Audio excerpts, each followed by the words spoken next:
নমস্কার, সকলকে জানাই রাধের শ্যাম।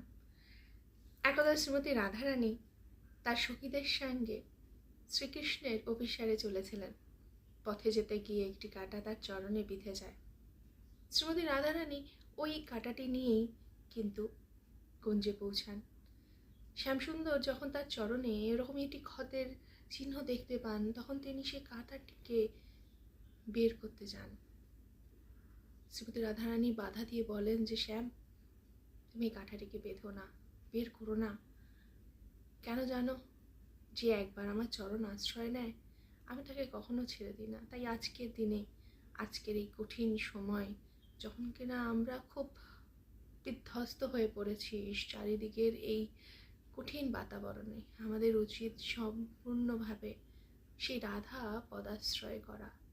শ্রীমতী রাধারানী কখনোই কাউকে ত্যাগ করেন না।